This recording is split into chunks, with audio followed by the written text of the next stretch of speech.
મીરતના cover માર્ગ પર હિન્દુ કાર્યકરોના દુકાનના ક્યુઆર કોડ સ્કેન કરી માલિકીની તપાસ કરાઈ। મીરતના કાવર માર્ગ પર હિન્દુ કાર્યકરોના દુકાનોના ક્યુઆર કોડ સ્કેન કરી માલિકીની તપાસ કરાઈ। મીરતના કાવર માર્ગ પર હિન્દુ કાર્યકરો દ્વારા દુકાનોના માલિકીની તપાસ કરવામાં આવી છે। કાર્યકરો દુકાન જઈ અને ત્યાંના ક્યુઆર કોડ સ્કેન કરી માલિકીની માહિતી મેળવી રહ્યા હતા।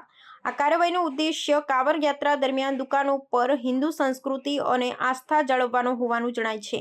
કાવર યાત્રા માટે દુકાનદારોને પ્રોત્સાહિત કરવા માટે કાર્યકરો દ્વારા દુકાનદારોને ભગવાનના ચિત્ર અને ધ્વજ આપવામાં આવ્યા હતા। એક દુકાનદારે જણાવ્યું કે મને ભગવાનનું ચિત્ર અને એક ધ્વજ આપવામાં આવ્યો છે જે હું મારી દુકાનની આગળ લગાવીશ। આથી દુકાનદારોમાં આ પ્રવૃત્તિ માટે સકારાત્મક ભાવનાનો વિકાસ થયો છે। આ તપાસ અને પ્રોત્સાહન દ્વારા યાત્રા દરમિયાન શાંતિ અને ધાર્મિક ભાવનાનું જતન કરવામાં આવવાનું છે। કાર્યકરોનું માનવું છે કે આ પ્રકારની કાર્યવાહી યાત્રા માટે અનુકૂળ વાતાવરણ બનાવશે અને દુકાનદારોમાં એકતા અને સહકાર વધારશે। મીરતમાં આ પ્રકારની પ્રવૃત્તિઓ યાત્રા દરમિયાન સુરક્ષા અને વ્યવસ્થાને મજબૂત બનાવવામાં મદદરૂપ બની રહી છે। સ્થાનિક લોકો અને દુકાનદારો દ્વારા આ પહેલને ટેકો મળતા જોવા મળ્યો છે, જે યાત્રાની સફળતા માટે મહત્વપૂર્ણ છે।